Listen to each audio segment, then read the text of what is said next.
أنا مسلم وأقولها ملء الفؤاد وفي حنايا الأضلع. أنا مسلم بيني وبين الله صدق محبة وتضرع. أنا مسلم ولغير ربي خالقي لم أركع.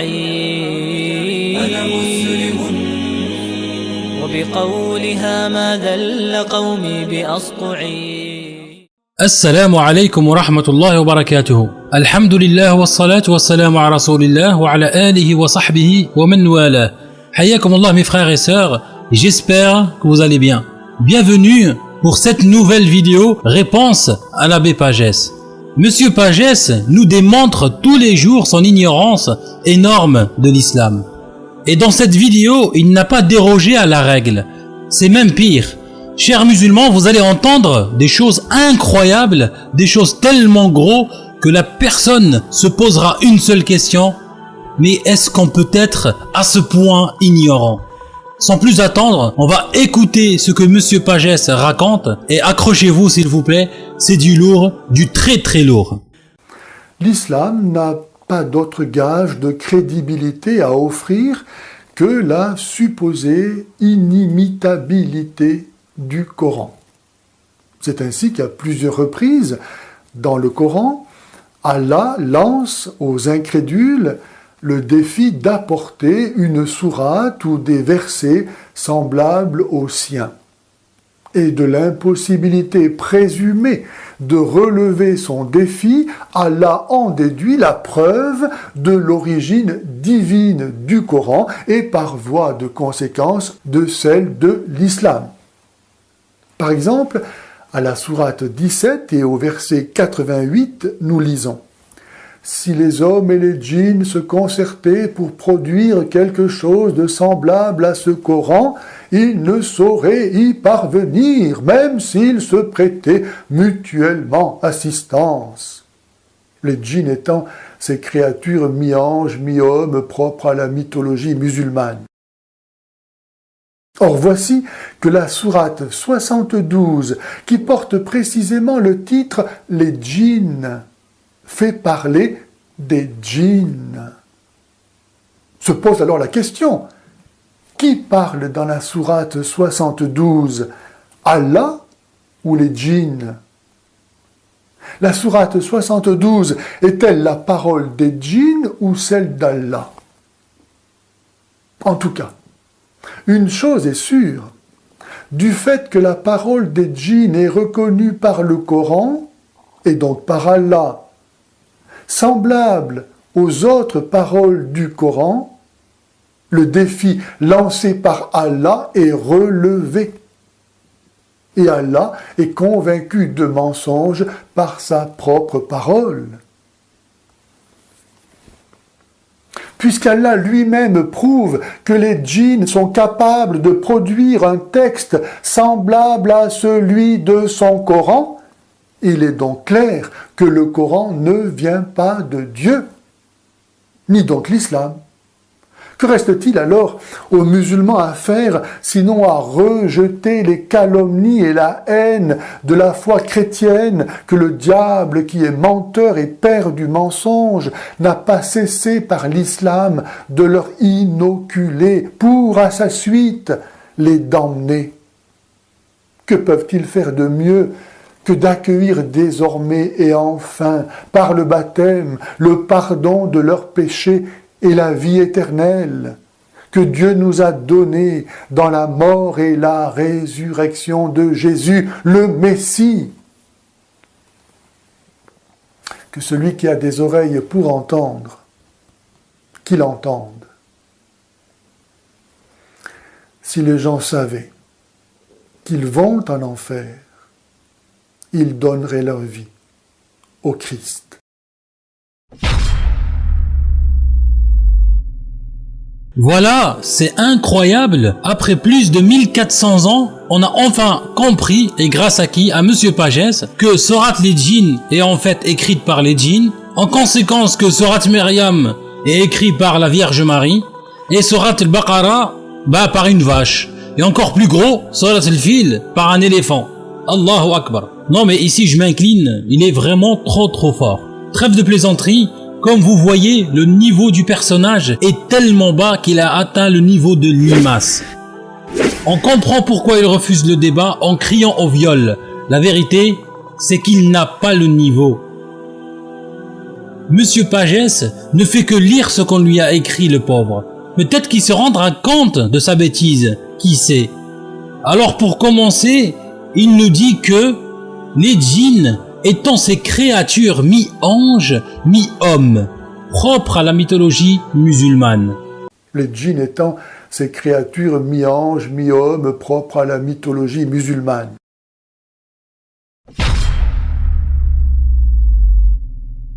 Une seule question se pose.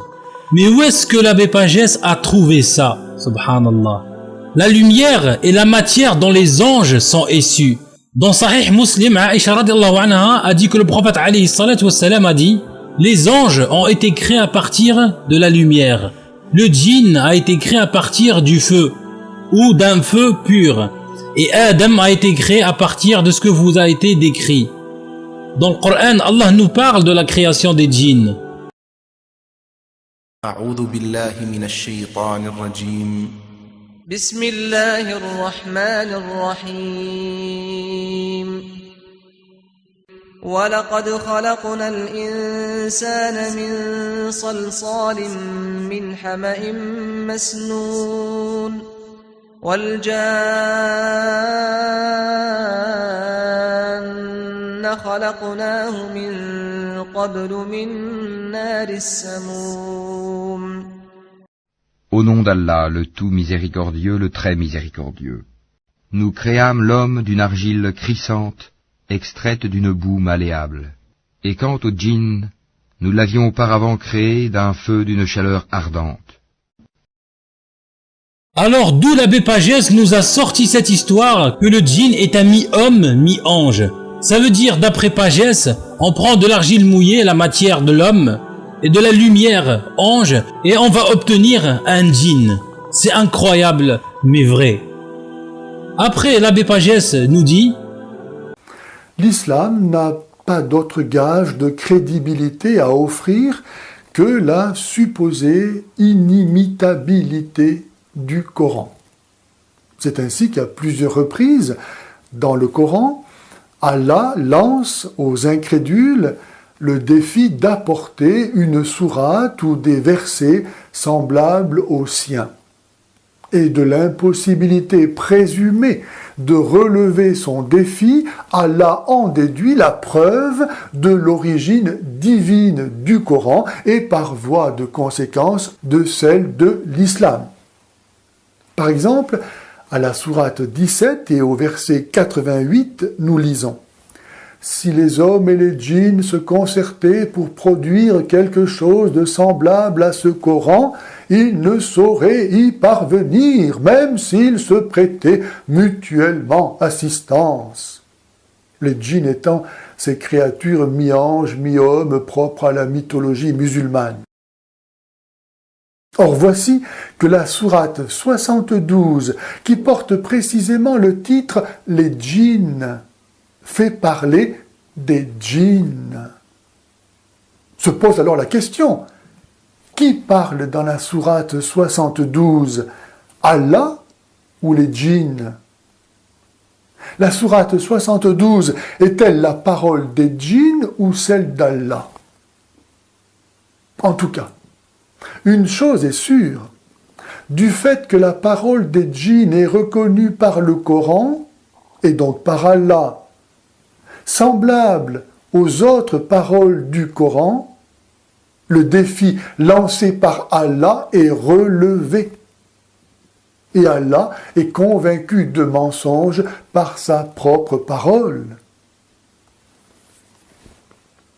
Puisqu'Allah lui-même prouve que les djinns sont capables de produire un texte semblable à celui de son Coran, il est donc clair que le Coran ne vient pas de Dieu, ni donc l'islam, Que reste-t-il alors aux musulmans à faire, sinon à rejeter les calomnies et la haine de la foi chrétienne que le diable, qui est menteur et père du mensonge, n'a pas cessé par l'islam de leur inoculer pour à sa suite les damner? Que peuvent-ils faire de mieux que d'accueillir désormais et enfin, par le baptême, le pardon de leurs péchés et la vie éternelle que Dieu nous a donnée dans la mort et la résurrection de Jésus, le Messie? Que celui qui a des oreilles pour entendre, qu'il entende. Si les gens savaient qu'ils vont en enfer, ils donneraient leur vie au Christ. Monsieur Pagès a atteint le summum de la bêtise. On ne peut plus le récupérer. Quelle incroyable bêtise. Allah subhanahu wa ta'ala a lancé un défi aux djinns et aux hommes de reproduire quelque chose de semblable au Coran.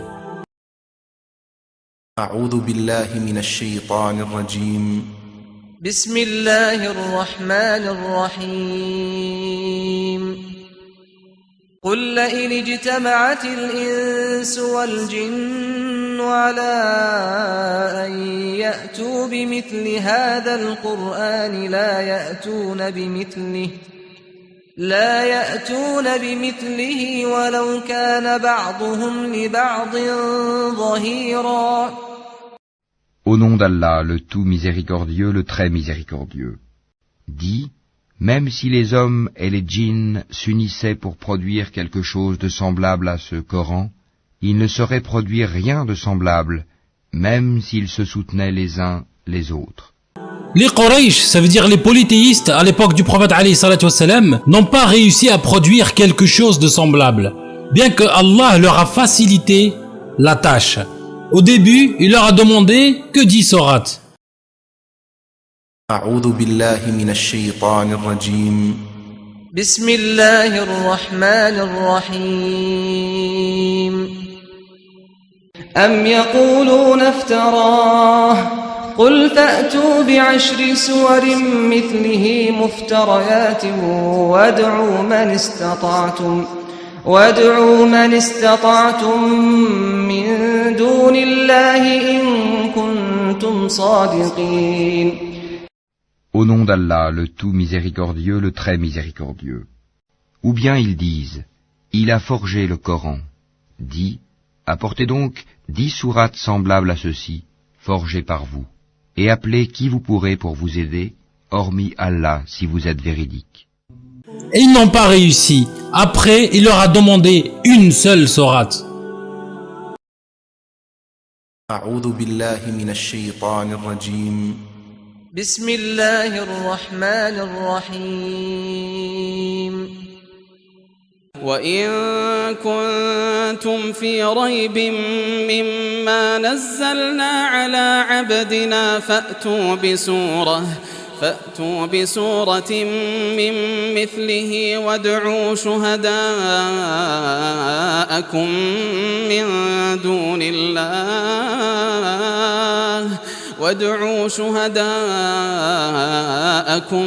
من دون الله إن كنتم صادقين فإن لم تفعلوا ولن تفعلوا فاتقوا النار التي وقودها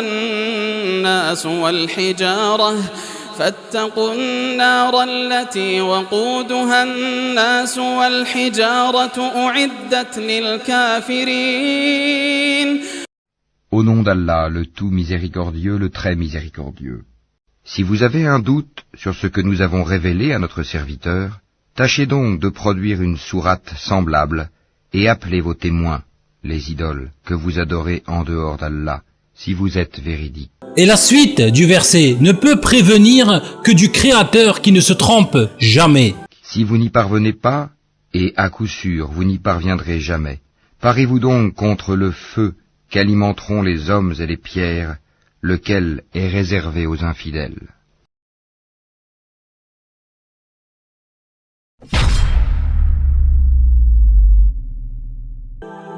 Les Quraysh ont dépensé une fortune, ont perdu tellement de combattants pour combattre le prophète et l'islam, alors qu'il suffisait juste de relever ce défi, mais ils en étaient incapables. Je vais souligner quelques points ici sur Al-Qur'an. Pourquoi Al-Qur'an est inimitable et quelques preuves qu'il provient du Créateur. Premièrement, car il est le sommet de la perfection linguistique. Les Arabes de l'époque n'étaient pas habitués à sa forme. Leur capacité linguistique était perturbée par le fait qu'il était formulé de façon très concise, sans perdre son aspect explicite. Ce qui veut dire qu'avec peu de mots, Allah subhanahu wa ta'ala décrit une situation complexe. L'orientaliste du 19e siècle, Foster Fitzgerald, né le 21 mai 1833, décédé le 25 mai 1901, fut un orientaliste et traducteur britannique réputé.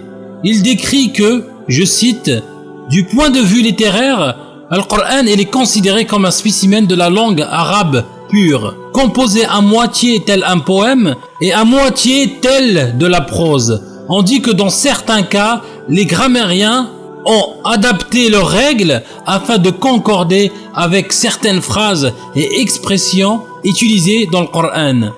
Et que bien que plusieurs tentatives aient été faites pour produire un travail d'un style aussi élégant que celui-là, aucune n'a abouti. Je vais donner un exemple. Le verset 223, il est écrit « Vos femmes sont porteuses de semences pour vous. Alors venez à votre lieu de semences quand vous souhaitez. » Le mot employé ici est « hart » qui se traduit par « labour ». Ce mot englobe tout ce qui concerne la relation sexuelle entre époux. Exemple, le musulman ne peut pas pratiquer la sodomie puisque ce n'est pas l'endroit pour avoir des enfants. 2. Le musulman ne peut pas pratiquer l'acte alors que sa femme est en période de règles menstrues, puisque l'on ne laboure pas la terre hors de la période propice. 3. Le musulman attendra les fruits de cet acte. Celui qui sème attend le fruit, etc., etc. La liste, elle est longue. Vous pouvez revenir à la vidéo réponse à l'abbé Pagès sur la femme en islam, première partie. Il y a plus de détails, incha'Allah. Alors avec un seul mot, Allah subhanahu wa ta'ala a décrit la relation conjugale sans employer un mot gênant ou obscène comme dans la Bible, alhamdulillah. Vous pouvez revenir à la vidéo du frère Oasis sur la pornographie dans la Bible. Sa structure magnifique au début des versets, leur terminaison et l'endroit où l'un s'arrête pour le répéter étaient uniques. Ajoutez à cela une façon raffinée de présenter la vérité et la véritable connaissance du Créateur. Sa belle parole et ses allusions subtiles, sa construction simple et la justice de son organisation ont impressionné les plus purs des esprits des Bédouins et a déstabilisé les maîtres de la langue. La sagesse derrière cette distinction volontaire dans la révélation du Coran était de ne laisser aucun doute aux doués d'intelligence ou leur donner une raison de plagier en produisant une chose semblable. Un exemple très concret avec un ennemi acharné du prophète alayhi salatu wassalam et de l'islam. Je cite, Al-Bayhaqi rapporte que Al-Walid ibn Mughira, ayant entendu le Coran, éprouva une certaine sympathie pour sa lecture. Ses concitoyens polythéistes lui reprochèrent cela. Il leur dit, « Je jure, aucun homme parmi vous ne connaît la poésie mieux que moi. Nul d'entre vous ne connaît la prosodie mieux que moi. Nul d'entre vous ne connaît la poésie des djinns mieux que moi. Or, je jure, ce qu'il dit ne ressemble à rien de tout cela. Je jure, la parole qu'il prononce est emplie de douceur. Son style est élégant, son haut est fructueux et son bas est fécond. Elle s'élève et rien ne s'élève au-dessus d'elle. Elle brise tout ce qui est au-dessous d'elle. En parlant des paroles du Coran. Les polythéistes de l'époque du prophète alayhi salatu wassalam savaient que les délégations des Arabes allaient venir pour le pèlerinage. Alors, ils considérèrent nécessaire de rien dire aux Arabes au sujet du prophète Mohammed alayhi salatu wassalam, de manière à ce que l'appel de celui-ci n'ait aucun effet dans leur esprit.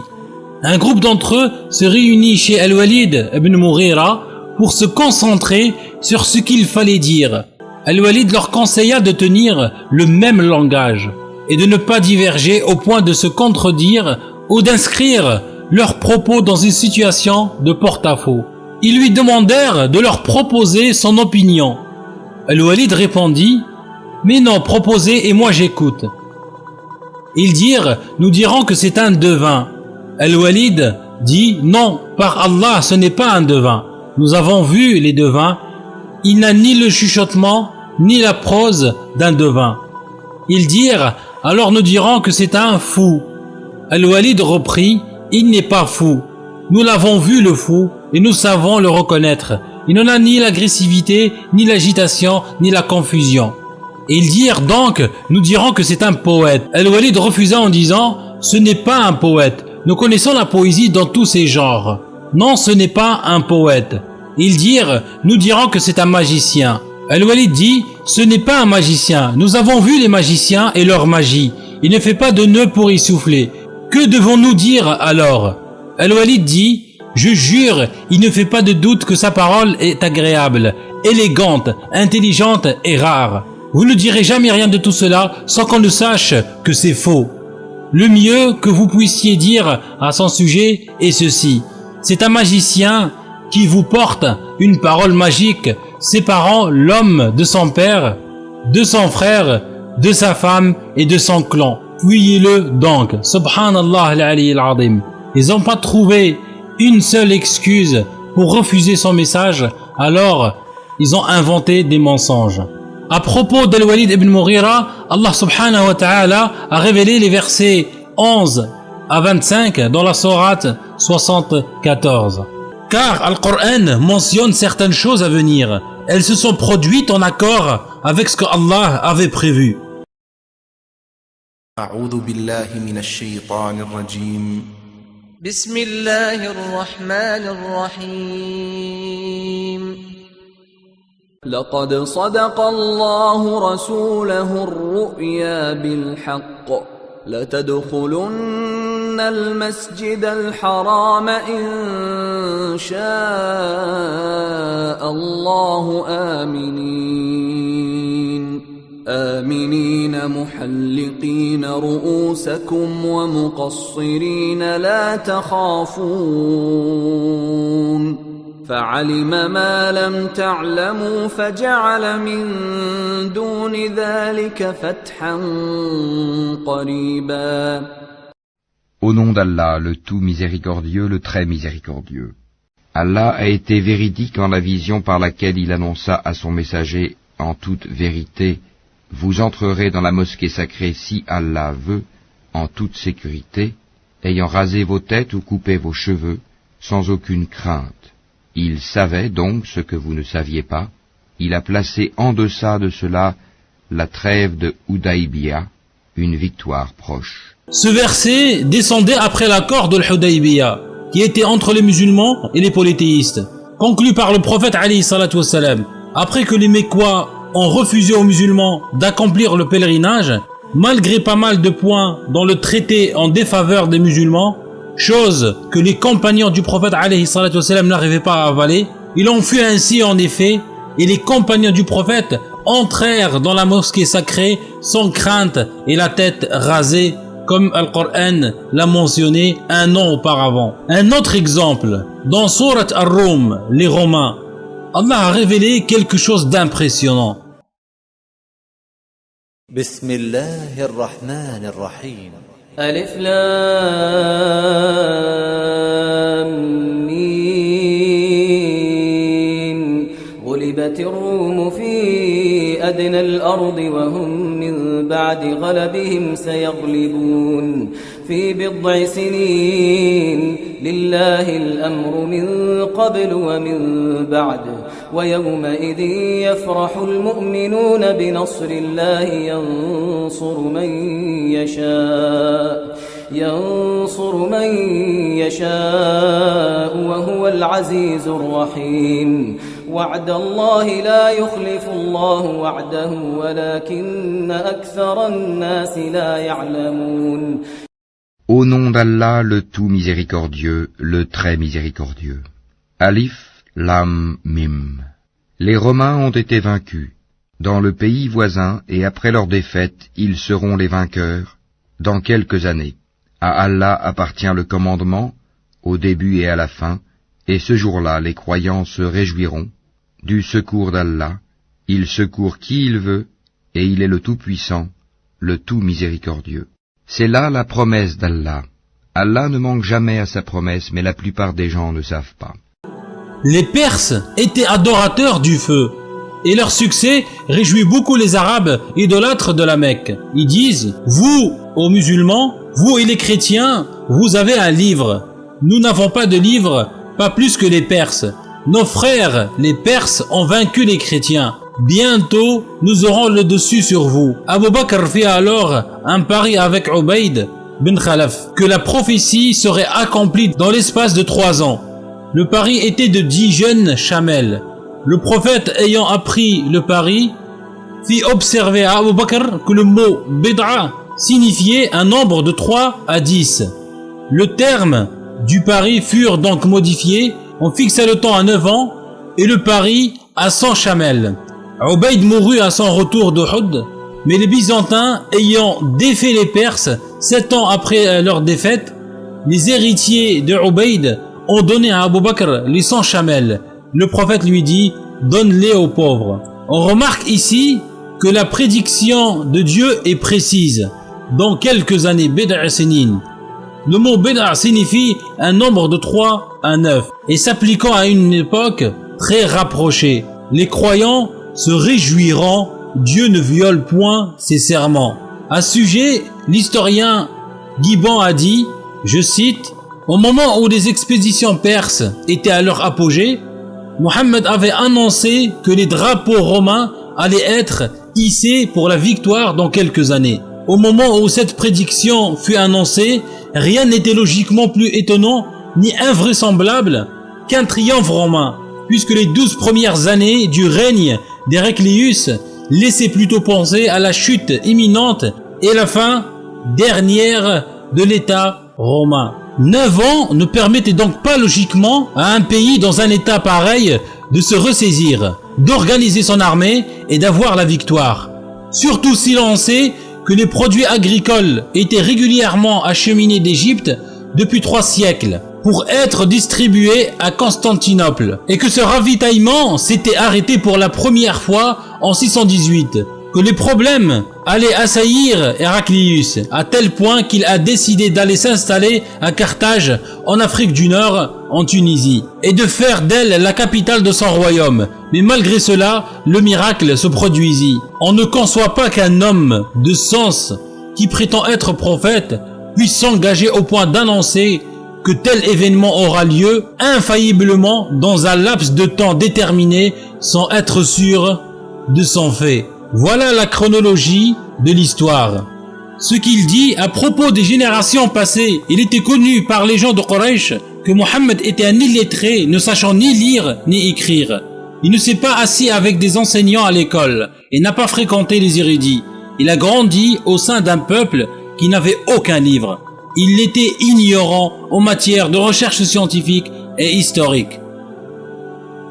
Cinquièmement, ce qu'il a révélé des secrets des opposants aux alliés et ce qu'il préparait en secret. Leur tromperie a été révélée au prophète d'Allah. Exemple, il y avait un pacte entre les polythéistes et le prophète Mohammed alayhi salatu wassalam. Mais les polythéistes ont rompu le pacte, alors le prophète a décidé de prendre la Mecque. Le prophète tenait à prendre les Quraysh par surprise et utilisa tous les moyens pour s'en assurer. De plus, il implora Allah de rendre ces précautions efficaces afin que les musulmans puissent prendre les Quraysh par surprise. À ce moment, un membre de la communauté musulmane fit quelque chose de tout à fait inhabituel. Hatib ibn Abi Balta'a, l'un des muhajiroun qui avait émigré de la Mecque à Médine avec le prophète alayhi salatu wassalam, écrivait une lettre aux Quraysh pour les avertir que le prophète avait l'intention de les attaquer.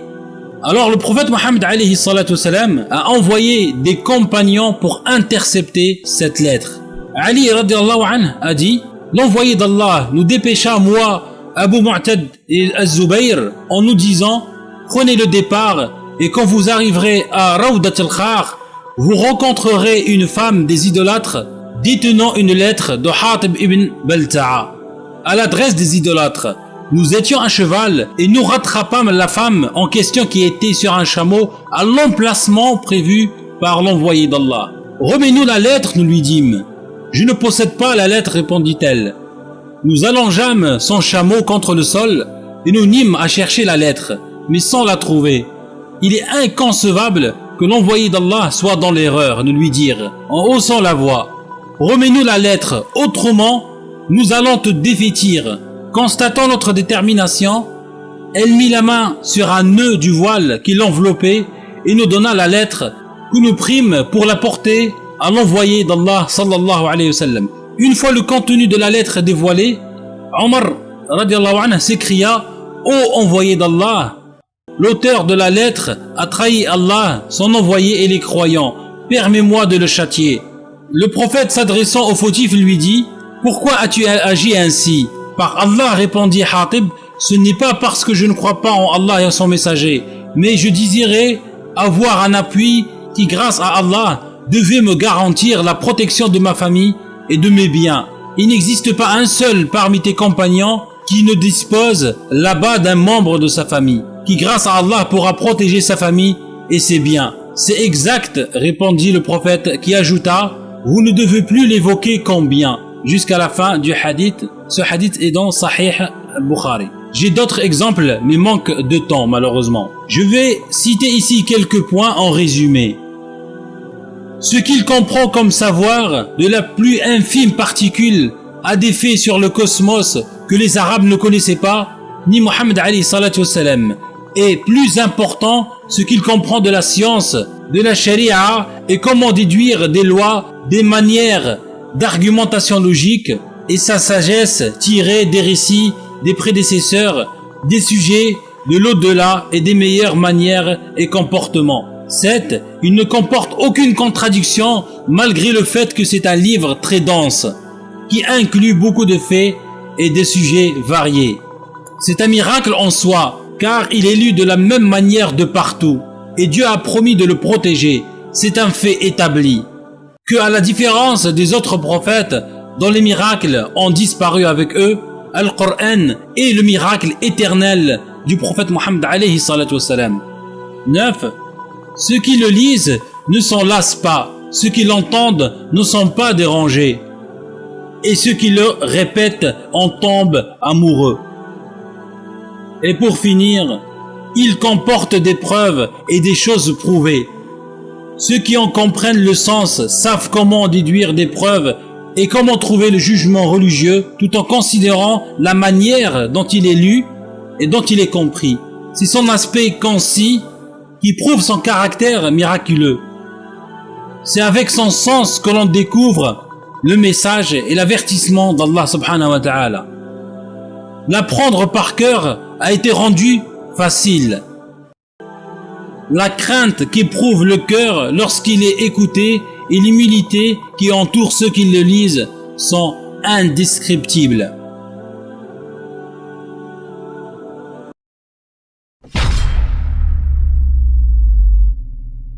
Alors, concernant Surat al-Jinn, Allah a révélé au prophète Mohammed alayhi salatu wassalam qu'il y avait un groupe de djinns qui l'écoutaient quand il récitait le Coran. Et il lui a révélé qu'ils se sont repentis. M'a été révélé. Ceci implique que le prophète n'avait pas vu les djinns et qu'il ne s'était même pas rendu compte de leur présence. C'est Allah qui l'en a informé. L'ignorance de Monsieur Pagès a atteint un seuil critique.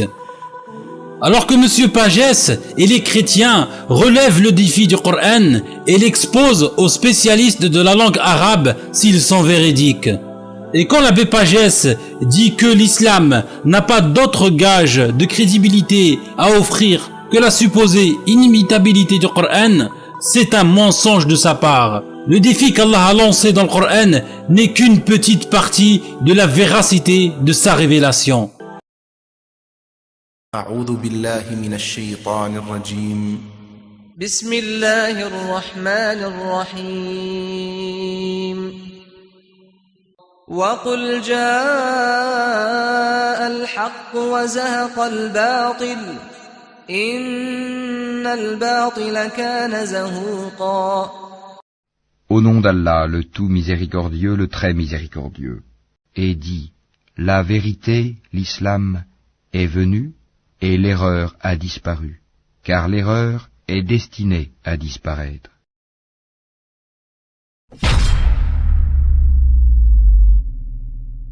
En revanche, Pagès nous dit au début de sa vidéo: Loué soit Jésus-Christ, sa grâce et sa paix soient avec vous. À la différence du christianisme qui tire ses motifs de crédibilité aussi bien de l'attente juive de la venue du Messie que de la sainteté incomparable de la vie et de l'enseignement de Jésus, de l'affirmation de sa divinité, cause de sa mort, de ses miracles, hier et aujourd'hui, de ses prophéties, de sa présence ressuscitée au milieu de ses disciples, de la venue de l'Esprit Saint, du témoignage que lui rend la raison, de la fécondité de l'Évangile qui a révolutionné en profondeur et définitivement orienté le monde. L'abbé Pagès veut nous faire croire que le christianisme est crédible. On va voir quelle crédibilité offre cette religion. Commençons par les auteurs de la Bible. Auteurs anonymes, à part quelques lettres de Paul. On ne connaît pas les auteurs, ce qui implique on ne sait pas s'ils sont croyants ou satanistes, ou adeptes de Jésus ou ses ennemis. Quelle crédibilité ont-ils pour écrire sur Jésus?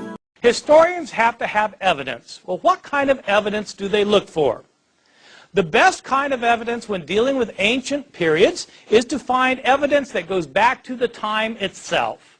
If you had some contemporary eyewitnesses telling you how Simon Peter died, that would be brilliant. Unfortunately, you don't have that.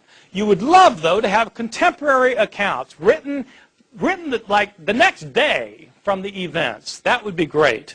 Historians would love that kind of thing. Historians would love to have lots of sources. You want to have lots of sources that go back to the time of the events that are being narrated. You would like these sources to be independent of one another. If you have 20 sources, but they all got their story from the same guy, then you don't have 20 sources, you have one source. You want 20 independent sources who all attest to the same event. Moreover, you want these independent sources to be consistent with one another. You don't want them to be contradicting each other all over the map. You want them to be agreeing with one another. So you want them to corroborate one another without collaborating with one another. Moreover, you want them to be unbiased toward the subject matter.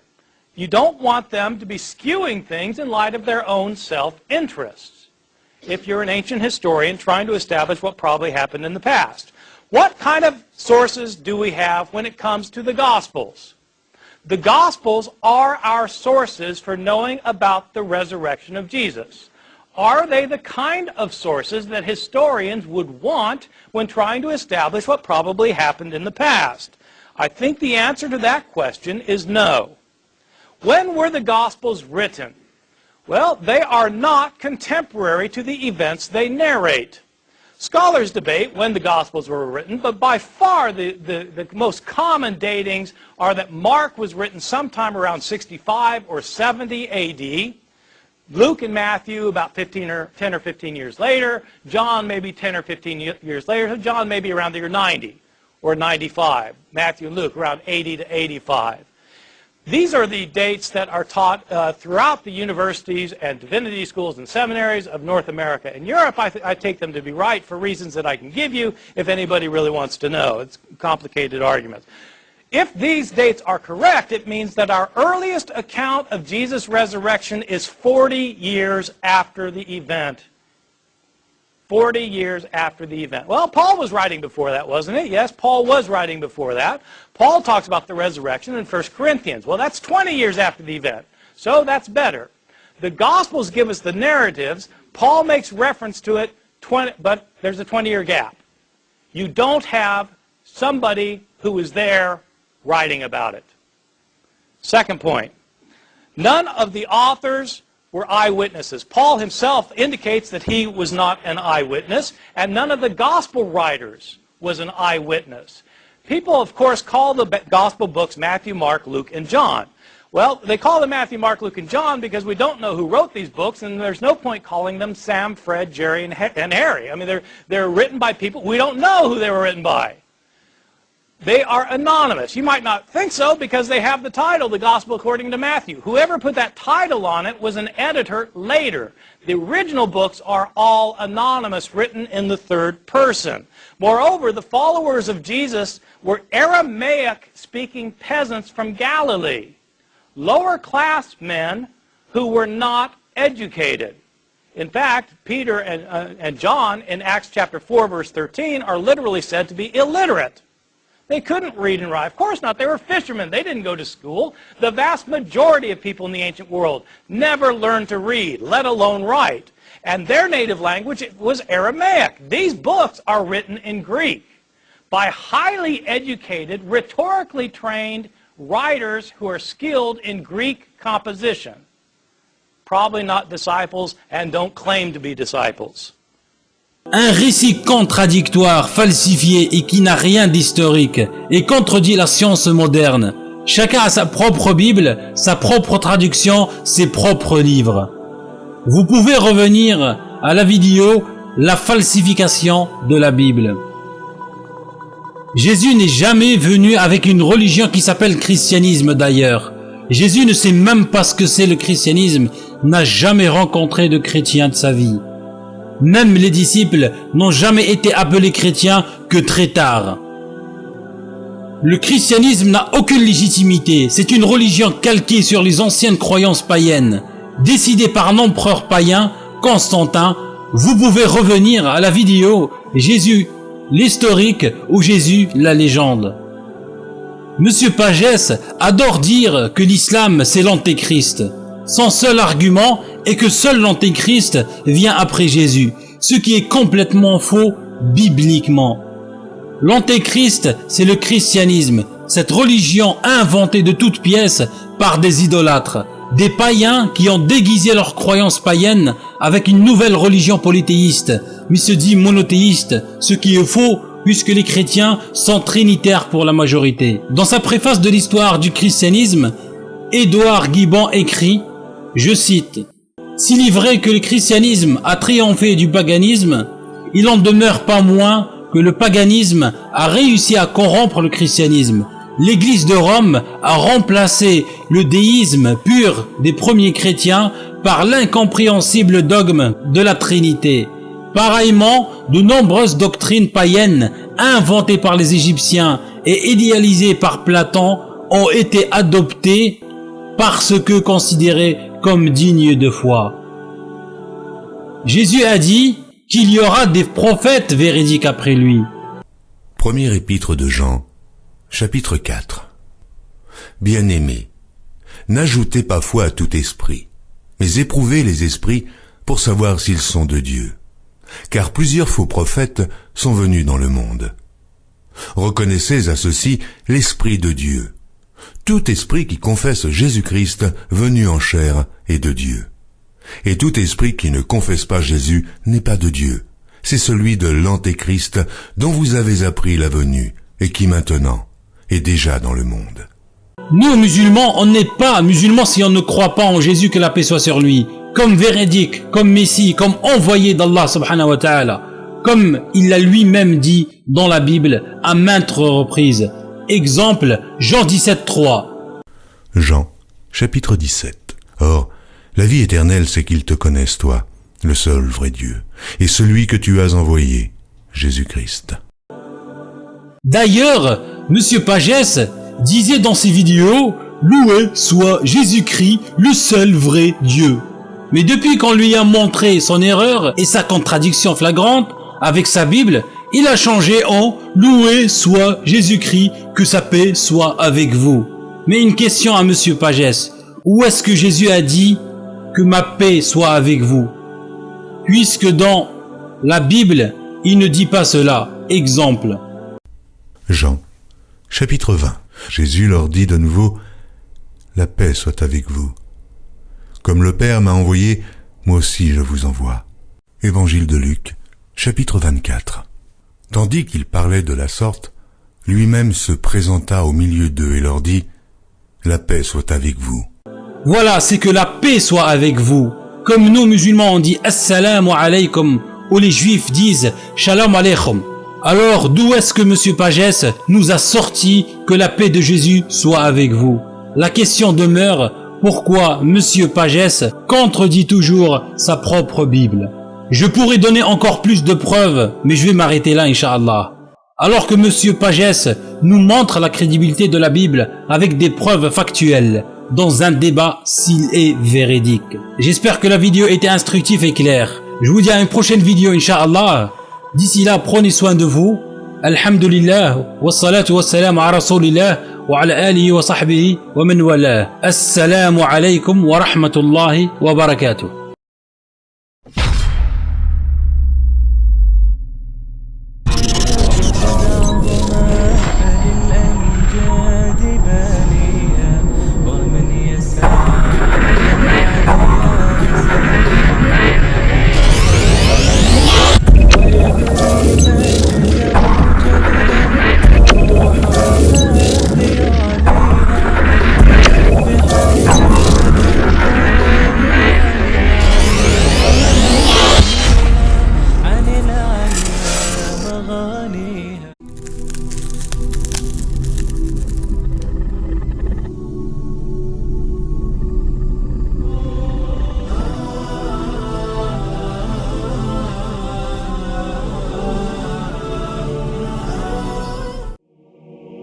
أنا مسلم وأقولها ملء الفؤاد وفي حنايا الأضلع. أنا مسلم بيني وبين الله صدق محبة وتضرع. أنا مسلم ولغير ربي خالقي لم أركع. أنا مسلم وبقولها ما ذل قومي بأصطعي. السلام عليكم ورحمة الله وبركاته. الحمد لله والصلاة والسلام على رسول الله وعلى آله وصحبه ومن والاه. حياكم الله mes frères et sœurs, j'espère que vous allez bien. Bienvenue pour cette nouvelle vidéo réponse à l'abbé Pagès. Monsieur Pagès nous démontre tous les jours son ignorance énorme de l'islam. Et dans cette vidéo, il n'a pas dérogé à la règle. C'est même pire. Chers musulmans, vous allez entendre des choses incroyables, des choses tellement gros que la personne se posera une seule question. Mais est-ce qu'on peut être à ce point ignorant? Sans plus attendre, on va écouter ce que Monsieur Pagès raconte et accrochez-vous s'il vous plaît, c'est du lourd, du très très lourd. L'islam n'a pas d'autre gage de crédibilité à offrir que la supposée inimitabilité du Coran. C'est ainsi qu'à plusieurs reprises, dans le Coran, Allah lance aux incrédules le défi d'apporter une sourate ou des versets semblables aux siens. Et de l'impossibilité présumée de relever son défi, Allah en déduit la preuve de l'origine divine du Coran et par voie de conséquence de celle de l'islam. Par exemple, à la sourate 17 et au verset 88, nous lisons « Si les hommes et les djinns se concertaient pour produire quelque chose de semblable à ce Coran, ils ne sauraient y parvenir, même s'ils se prêtaient mutuellement assistance. » Les djinns étant ces créatures mi-anges, mi-hommes propres à la mythologie musulmane. Or voici que la sourate 72, qui porte précisément le titre « Les djinns », fait parler des djinns. Se pose alors la question, qui parle dans la sourate 72, Allah ou les djinns? La sourate 72 est-elle la parole des djinns ou celle d'Allah? En tout cas, une chose est sûre, du fait que la parole des djinns est reconnue par le Coran, et donc par Allah, semblable aux autres paroles du Coran, le défi lancé par Allah est relevé. Et Allah est convaincu de mensonge par sa propre parole. Puisqu'Allah lui-même prouve que les djinns sont capables de produire un texte semblable à celui de son Coran, il est donc clair que le Coran ne vient pas de Dieu, ni donc l'islam. Que reste-t-il alors aux musulmans à faire sinon à rejeter les calomnies et la haine de la foi chrétienne que le diable, qui est menteur et père du mensonge, n'a pas cessé par l'islam de leur inoculer pour à sa suite les damner? Que peuvent-ils faire de mieux que d'accueillir désormais et enfin, par le baptême, le pardon de leurs péchés et la vie éternelle que Dieu nous a donnée dans la mort et la résurrection de Jésus, le Messie. Que celui qui a des oreilles pour entendre, qu'il entende. Si les gens savaient qu'ils vont en enfer, ils donneraient leur vie au Christ. Voilà, c'est incroyable. Après plus de 1400 ans, on a enfin compris, et grâce à qui? À Monsieur Pagès, que Sourate les djinns est en fait écrite par les djinns, en conséquence que Sourate Myriam est écrite par la Vierge Marie, et Sourate al-Baqarah, par une vache. Et encore plus gros, Sourate al-Fil par un éléphant. Allahu Akbar. Non mais ici je m'incline, il est vraiment trop fort. Trêve de plaisanterie. Comme vous voyez, le niveau du personnage est tellement bas qu'il a atteint le niveau de limace. On comprend pourquoi il refuse le débat en criant au viol. La vérité, c'est qu'il n'a pas le niveau. Monsieur Pagès ne fait que lire ce qu'on lui a écrit, le pauvre. Peut-être qu'il se rendra compte de sa bêtise, qui sait. Alors pour commencer, il nous dit que les djinns étant ces créatures mi-anges, mi-hommes, propres à la mythologie musulmane. Les djinns étant ces créatures mi-anges, mi-hommes, propres à la mythologie musulmane.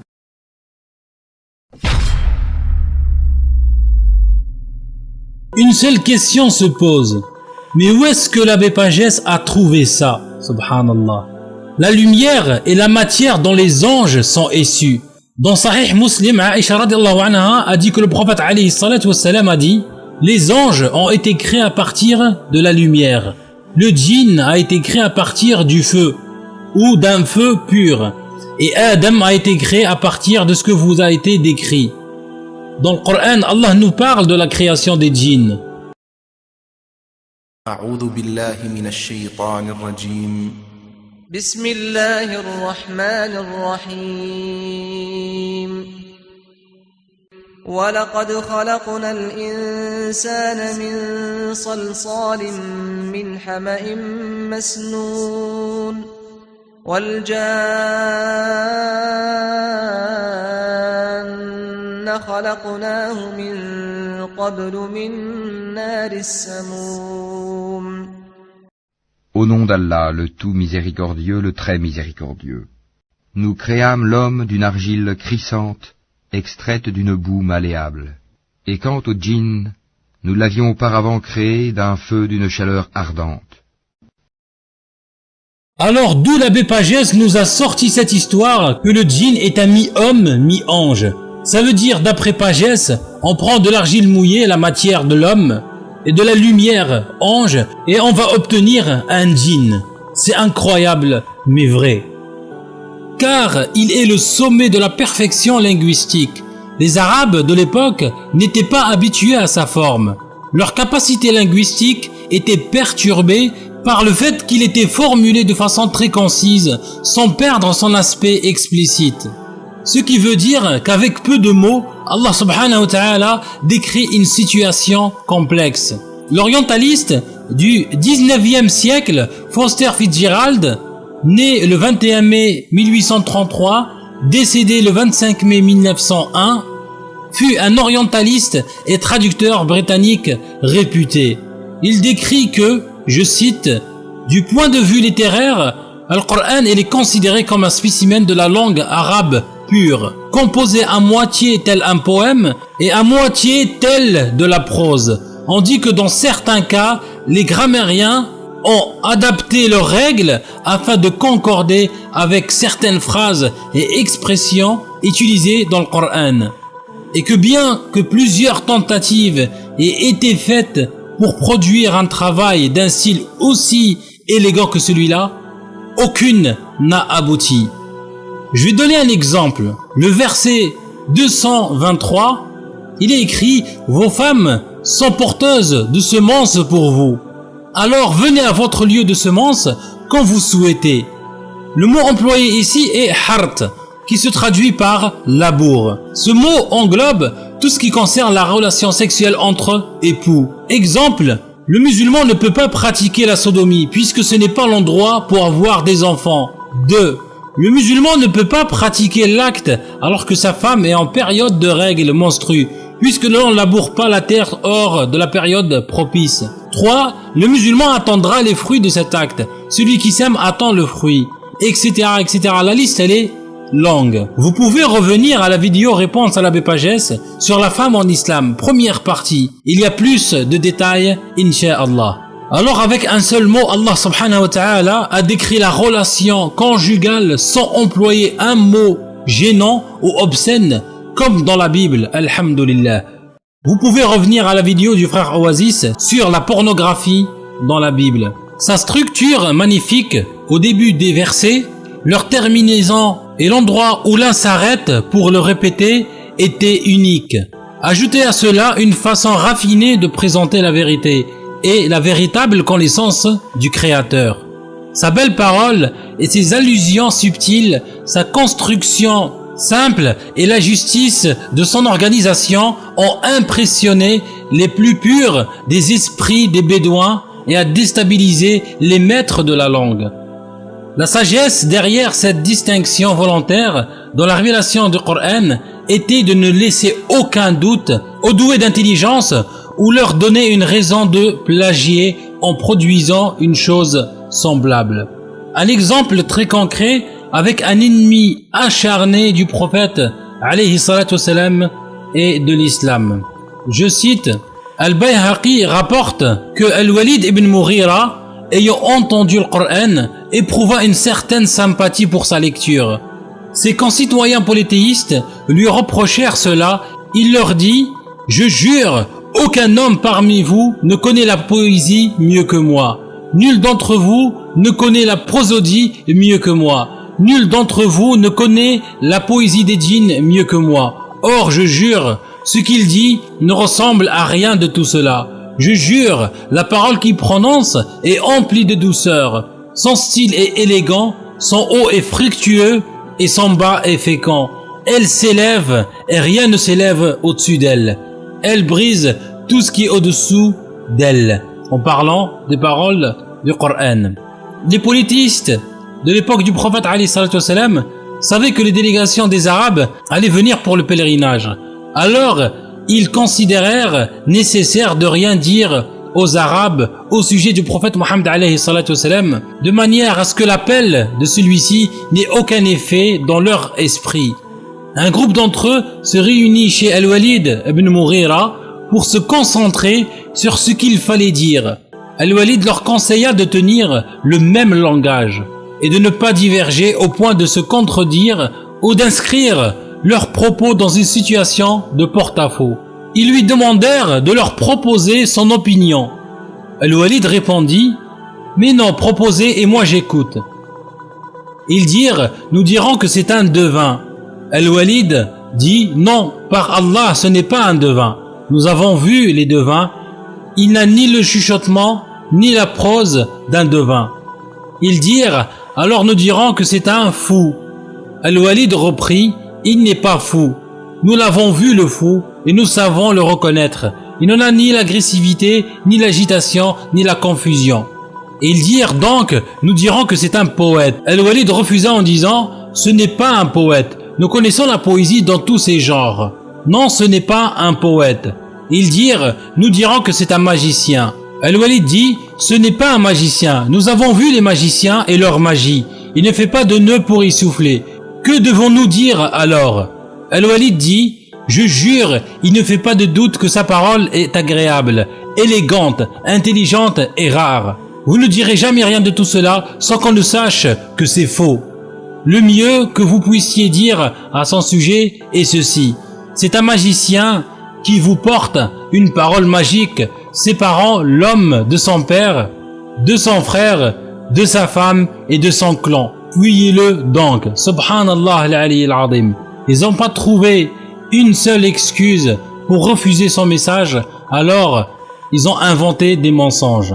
À propos d'Al-Walid ibn Mughira, Allah subhanahu wa ta'ala a révélé les versets 11 à 25 dans la sourate 74. Car Al-Qur'an mentionne certaines choses à venir. Elles se sont produites en accord avec ce que Allah avait prévu. أعوذ بالله من الشيطان الرجيم بسم الله الرحمن الرحيم لقد صدق الله رسوله الرؤيا بالحق لتدخلن المسجد الحرام إن شاء الله آمنين محلقين رؤوسكم ومقصرين لا تخافون فعلم ما لم تعلموا فجعل من دون ذلك فتحا قريبا. Au nom d'Allah, le tout miséricordieux, le très miséricordieux. Allah a été véridique en la vision par laquelle il annonça à son messager en toute vérité: vous entrerez dans la mosquée sacrée si Allah veut, en toute sécurité.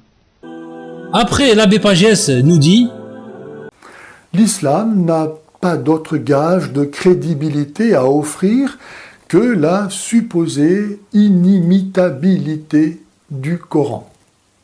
C'est ainsi qu'à plusieurs reprises, dans le Coran, Allah lance aux incrédules le défi d'apporter une sourate ou des versets semblables aux siens, et de l'impossibilité présumée de relever son défi, Allah en déduit la preuve de l'origine divine du Coran et par voie de conséquence de celle de l'islam.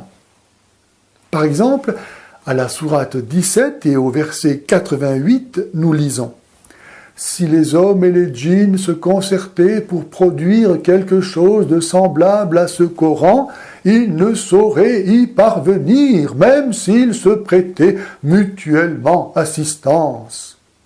Les djinns étant ces créatures mi-anges, mi-hommes propres à la mythologie musulmane.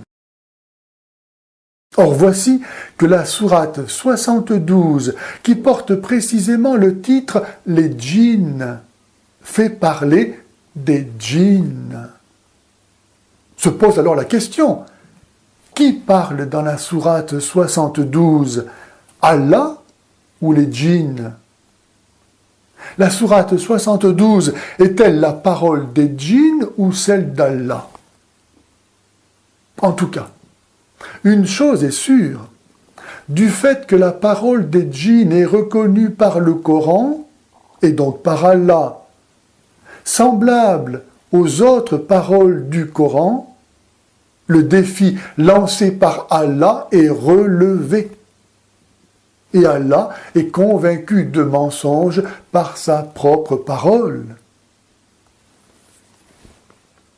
Puisqu'Allah lui-même prouve que les djinns sont capables de produire un texte semblable à celui de son Coran, il est donc clair que le Coran ne vient pas de Dieu, ni donc l'islam.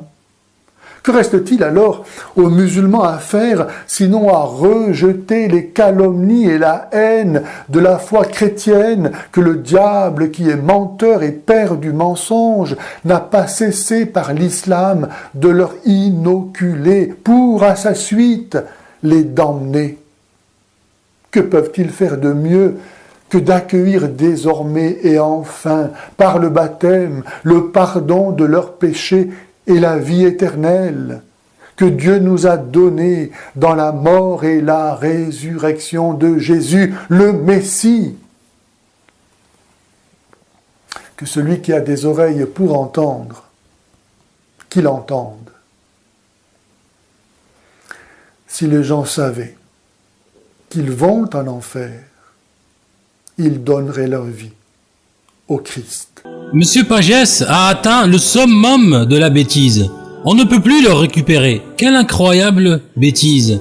Allah subhanahu wa ta'ala a lancé un défi aux djinns et aux hommes de reproduire quelque chose de semblable au Coran. أعوذ بالله من الشيطان الرجيم بسم الله الرحمن الرحيم قل لئن اجتمعت الإنس والجن على أن يأتوا بمثل هذا القرآن لا يأتون بمثله ولو كان بعضهم لبعض ظهيرا. Au nom d'Allah, le tout miséricordieux, le très miséricordieux. Dis, même si les hommes et les djinns s'unissaient pour produire quelque chose de semblable à ce Coran, ils ne sauraient produire rien de semblable, même s'ils se soutenaient les uns les autres. Les Quraysh, ça veut dire les polythéistes à l'époque du prophète alayhi salatu wassalam, n'ont pas réussi à produire quelque chose de semblable, bien que Allah leur a facilité la tâche. Au début, il leur a demandé que 10 sourates. أعوذ بالله من الشيطان الرجيم بسم الله الرحمن الرحيم أم يقولون افتراه قل فأتوا بعشر سور مثله مفتريات وادعوا من استطعتم من دون الله إن كنتم صادقين.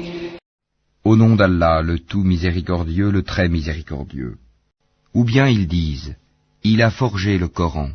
Dis, apportez donc 10 sourates semblables à ceci, forgées par vous, et appelez qui vous pourrez pour vous aider, hormis Allah si vous êtes véridique. Et ils n'ont pas réussi. Après, il leur a demandé une seule sourate. أعوذ بالله من الشيطان الرجيم بسم الله الرحمن الرحيم وإن كنتم في ريب مما نزلنا على عبدنا فأتوا بسورة من مثله وادعوا شهداءكم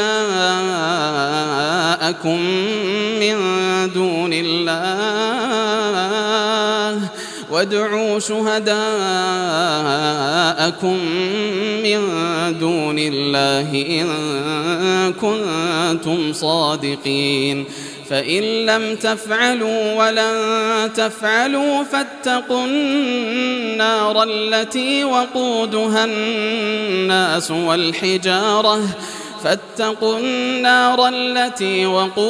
الناس والحجارة أعدت للكافرين. Au nom d'Allah, le tout miséricordieux, le très miséricordieux. Si vous avez un doute sur ce que nous avons révélé à notre serviteur, tâchez donc de produire une sourate semblable et appelez vos témoins, les idoles, que vous adorez en dehors d'Allah, si vous êtes véridiques. Et la suite du verset ne peut prévenir que du Créateur qui ne se trompe jamais. Si vous n'y parvenez pas, et à coup sûr vous n'y parviendrez jamais, parez-vous donc contre le feu qu'alimenteront les hommes et les pierres, lequel est réservé aux infidèles.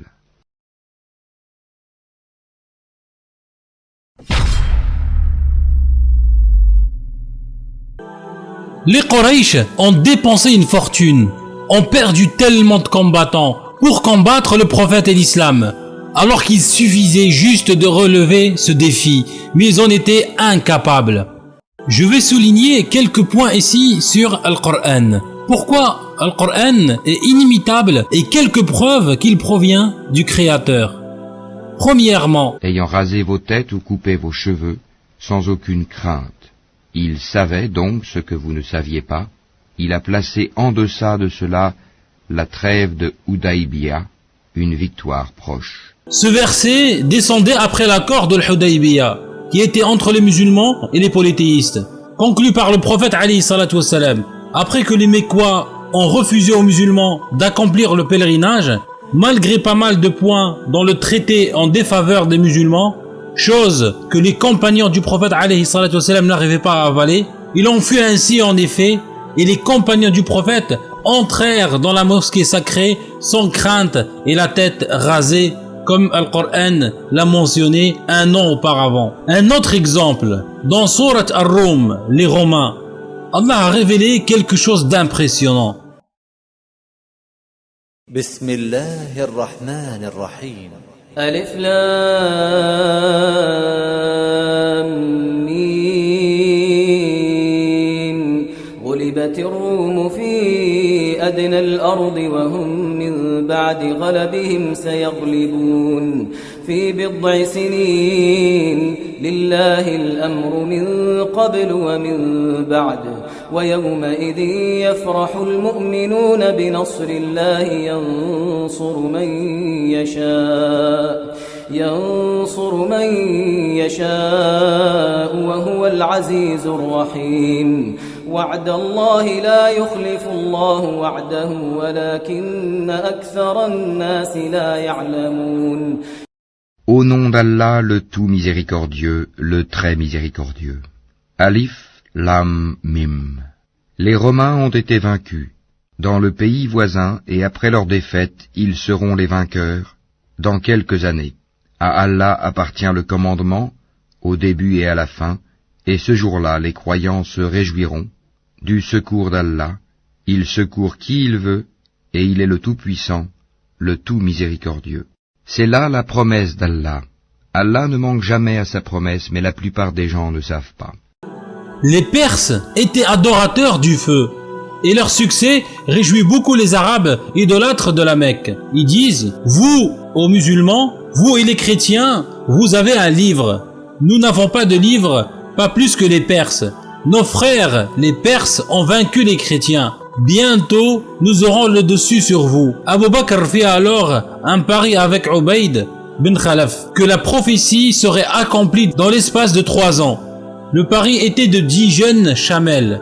Le prophète ayant appris le pari, fit observer à Abu Bakr que le mot bid'a signifiait un nombre de 3 à 10. Le terme du pari furent donc modifiés, on fixa le temps à 9 ans et le pari à 100 chamelles.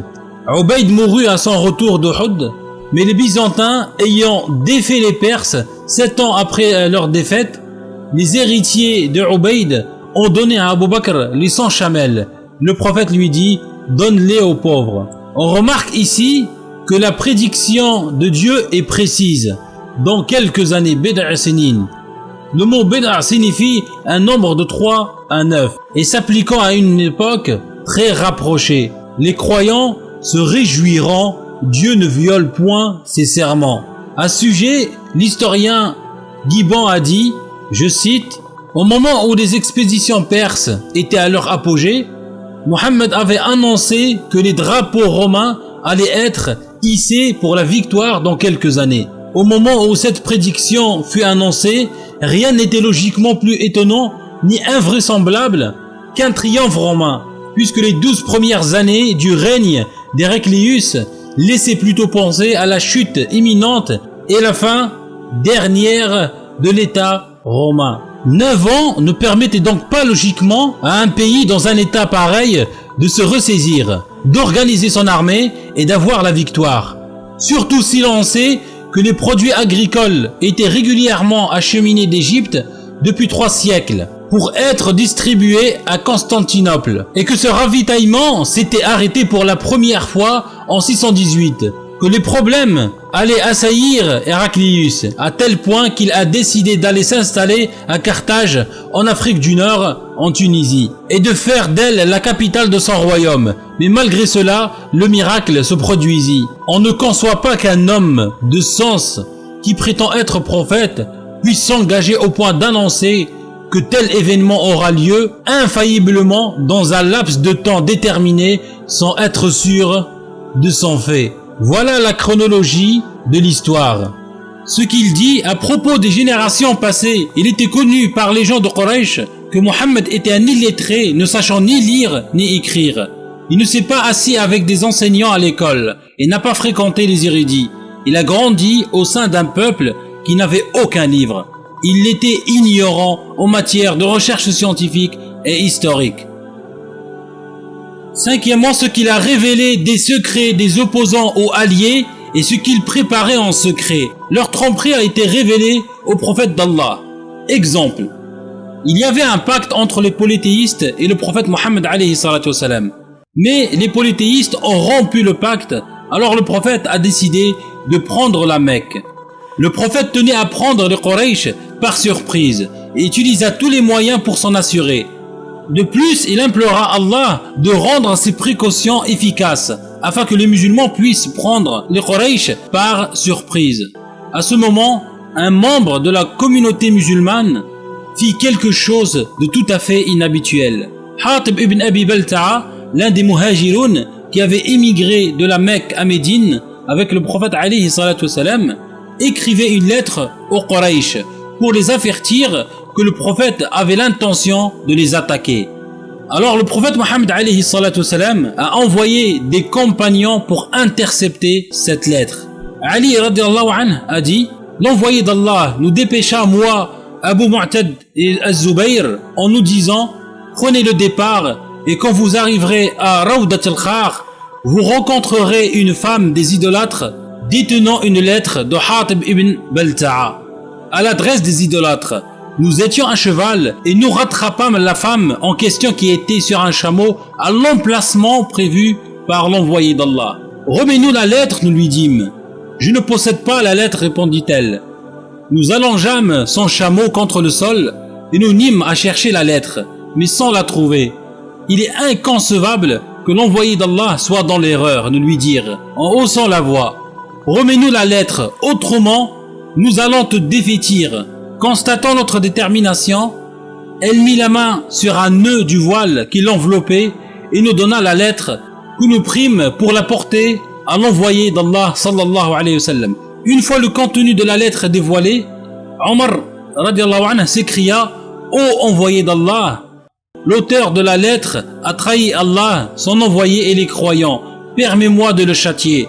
Le prophète s'adressant au fautif lui dit: pourquoi as-tu agi ainsi? Par Allah, répondit Hatib, ce n'est pas parce que je ne crois pas en Allah et en son messager, mais je désirais avoir un appui qui, grâce à Allah, devait me garantir la protection de ma famille et de mes biens. Il n'existe pas un seul parmi tes compagnons qui ne dispose là-bas d'un membre de sa famille, qui grâce à Allah pourra protéger sa famille et ses biens. C'est exact, répondit le prophète, qui ajouta: vous ne devez plus l'évoquer qu'en bien, jusqu'à la fin du hadith. Ce hadith est dans Sahih Bukhari. J'ai d'autres exemples, mais manque de temps malheureusement. Je vais citer ici quelques points en résumé. Ce qu'il comprend comme savoir de la plus infime particule a des faits sur le cosmos que les Arabes ne connaissaient pas, ni Mohammed alayhi salatu wassalam. Et plus important, ce qu'il comprend de la science, de la charia et comment déduire des lois, des manières d'argumentation logique et sa sagesse tirée des récits des prédécesseurs, des sujets de l'au-delà et des meilleures manières et comportements. 7. Il ne comporte aucune contradiction malgré le fait que c'est un livre très dense qui inclut beaucoup de faits et des sujets variés. C'est un miracle en soi car il est lu de la même manière de partout et Dieu a promis de le protéger. C'est un fait établi. Que à la différence des autres prophètes dont les miracles ont disparu avec eux, Al-Qur'an est le miracle éternel du prophète Mohammed alayhi salatu wassalam. 9. Ceux qui le lisent ne s'en lassent pas, ceux qui l'entendent ne sont pas dérangés, et ceux qui le répètent en tombent amoureux. Et pour finir, il comporte des preuves et des choses prouvées. Ceux qui en comprennent le sens savent comment déduire des preuves et comment trouver le jugement religieux tout en considérant la manière dont il est lu et dont il est compris. C'est son aspect concis qui prouve son caractère miraculeux. C'est avec son sens que l'on découvre le message et l'avertissement d'Allah subhanahu wa ta'ala. L'apprendre par cœur a été rendu facile. La crainte qu'éprouve le cœur lorsqu'il est écouté et l'humilité qui entoure ceux qui le lisent sont indescriptibles.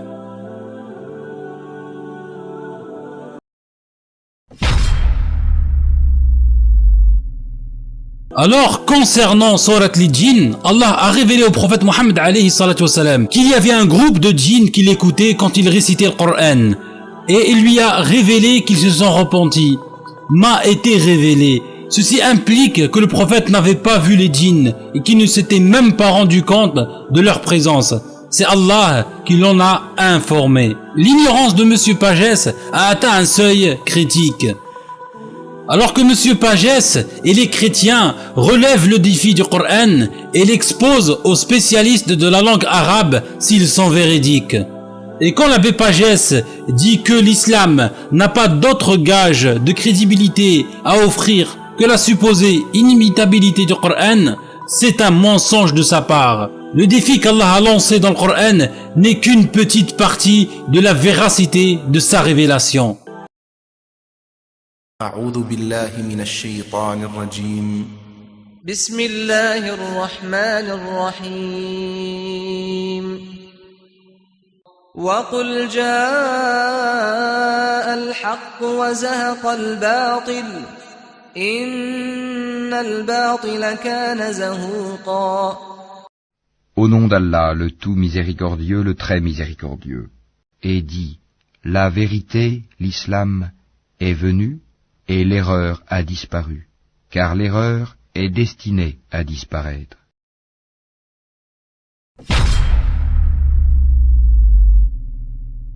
En revanche, Pagès nous dit au début de sa vidéo: Loué soit Jésus-Christ, sa grâce et sa paix soient avec vous. À la différence du christianisme qui tire ses motifs de crédibilité aussi bien de l'attente juive de la venue du Messie que de la sainteté incomparable de la vie et de l'enseignement de Jésus, de l'affirmation de sa divinité, cause de sa mort, de ses miracles, hier et aujourd'hui, de ses prophéties, de sa présence ressuscitée au milieu de ses disciples, de la venue de l'Esprit Saint, du témoignage que lui rend la raison, de la fécondité de l'Évangile qui a révolutionné en profondeur et définitivement orienté le monde. L'abbé Pagès veut nous faire croire que le christianisme est crédible. On va voir quelle crédibilité offre cette religion. Commençons par les auteurs de la Bible. Auteurs anonymes, à part quelques lettres de Paul. On ne connaît pas les auteurs, ce qui implique on ne sait pas s'ils sont croyants ou satanistes, ou adeptes de Jésus ou ses ennemis. Quelle crédibilité ont-ils pour écrire sur Jésus? Historians have to have evidence. Well, what kind of evidence do they look for? The best kind of evidence when dealing with ancient periods is to find evidence that goes back to the time itself. If you had some contemporary eyewitnesses telling you how Simon Peter died, that would be brilliant. Unfortunately, you don't have that. You would love, though, to have contemporary accounts written like the next day from the events. That would be great. Historians would love that kind of thing. Historians would love to have lots of sources. You want to have lots of sources that go back to the time of the events that are being narrated. You would like these sources to be independent of one another. If you have 20 sources, but they all got their story from the same guy, then you don't have 20 sources, you have one source. You want 20 independent sources who all attest to the same event. Moreover, you want these independent sources to be consistent with one another. You don't want them to be contradicting each other all over the map. You want them to be agreeing with one another. So you want them to corroborate one another without collaborating with one another. Moreover, you want them to be unbiased toward the subject matter. You don't want them to be skewing things in light of their own self-interests. If you're an ancient historian trying to establish what probably happened in the past. What kind of sources do we have when it comes to the Gospels? The Gospels are our sources for knowing about the resurrection of Jesus. Are they the kind of sources that historians would want when trying to establish what probably happened in the past?